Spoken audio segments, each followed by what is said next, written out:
3 দশক আগে নির্মিত ঝুঁকিপূর্ণ 6টি বেইলি ব্রিজ হবিগঞ্জ জেলাবাসীর জন্য মৃত্যু ফাঁদে পরিণত হয়েছে।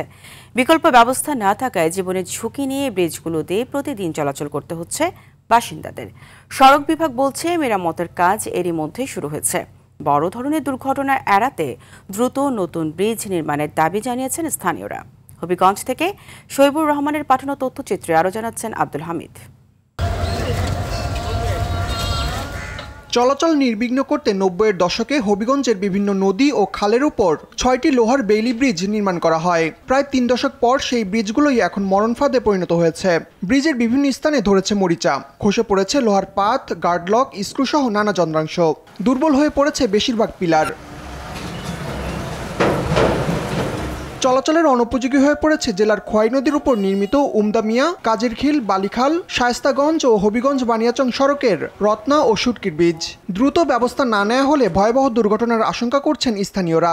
অনেক ঝুঁকিপূর্ণ ব্রিজ, কোন সময় ভাঙিয়ে পড়ে এটা বলা যায় না। দীর্ঘদিন ধরে এই ব্রিজটা নির্মাণ হয় না, যে কোনো সময় ভাঙিয়া ক্ষতিগ্রস্ত হইতে পারে। ভাঙিয়ে যাওয়া গেলে এই যে আমরা উত্তর বাড়ি অঞ্চলের মানুষ সবাই ক্ষতিগ্রস্ত হয়ে যাব। আসা যাওয়ার জন্য, চলাফেরা রাস্তার জন্য খুবই সমস্যা হতে যাবে। যে কোনো সময় এটা ভেঙে যেতে পারে। বর্তমান সরকারের কাছে তত্ত্বাবধায়ক সরকার আহ্বান জানাইব যে ব্রিজটার যেন দ্রুত মেরামত এবং সংস্কার করা হয়।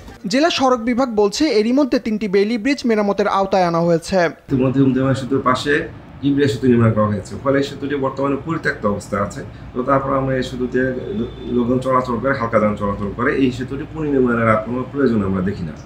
এছাড়া আমাদের শুটকি বেইলি সেতু আছে, এই দুটি সেতু আমাদের, এবং সেই সাথে খোয়াই সেতু, এই 3টি সেতুর হাইড্রোজেন সম্পন্ন হয়েছে।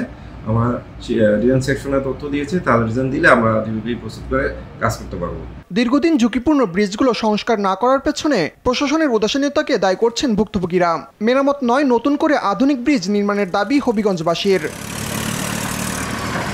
আব্দুল হামিদ, RTV।